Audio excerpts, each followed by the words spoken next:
আপনারা এই যে শিব মন্দিরগুলো দেখতে পাচ্ছেন, একসঙ্গে এখানে পরপর 6খানা শিব মন্দির আছে। এটারই একটা ইতিহাস আছে। অন্তরগড়ের ঠাকুরবাড়িতে বেলজিয়াম গ্লাসের নাট মন্দিরের ঠিক পাশেই সীতারামজিউর মন্দির আছে। 1819 সাল নাগাদ অযোধ্যা থেকে বেলপাথর ও দেবমূর্তি এনে এই সীতারামজিউর মন্দিরটিও প্রতিষ্ঠা করেছিলেন রাজা মোহনলাল। খরচ হয়েছিল 1,50,000 টাকা।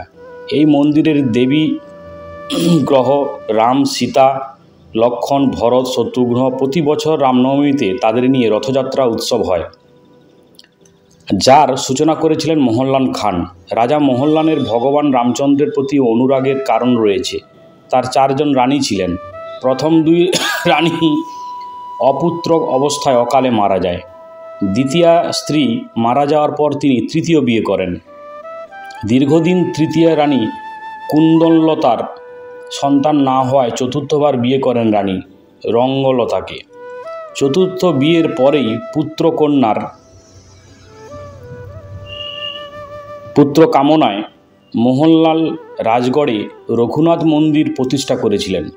হয়তোবা দৈব বলে কুন্দনলতার গর্ভে অযোধ্যা রাম জয় ব্রজকিশোর আর রঙ্গলতার গর্ভে রামচন্দ্র, হৃদয়রাম, রামকমল নামে মোট 6 জন পুত্র সন্তান জন্মায়।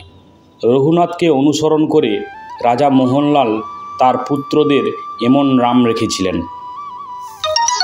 বহিরগড়ের 6 পুত্র সন্তানের নামেই এই 6খানা শিব মন্দির এখানে স্থাপন করেছিলেন রাজা মোহনলাল।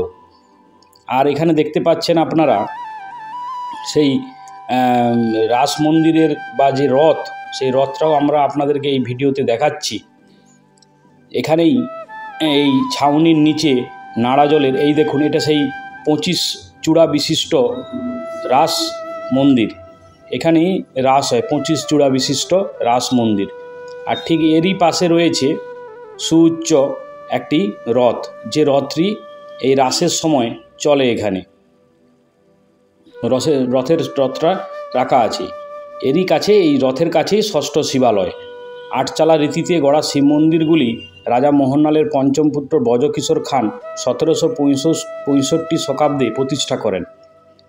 একটি মন্দিরের লিপি থেকে একথা জানা যায়। মনে করা হয় বাকি মন্দিরগুলিও সমকালেই তৈরি করা হয়েছিল। 6ষ্ঠ শিবালয়ের ঠিক বিপরীতে রাস্তার ওপারে দাঁড়িয়ে আছে ইটের তৈরি এই যে 25 চূড়া রাসমঞ্চ। এই 25 চূড়া রাসমঞ্চটা আপনারা দেখতে পাচ্ছেন এখানে।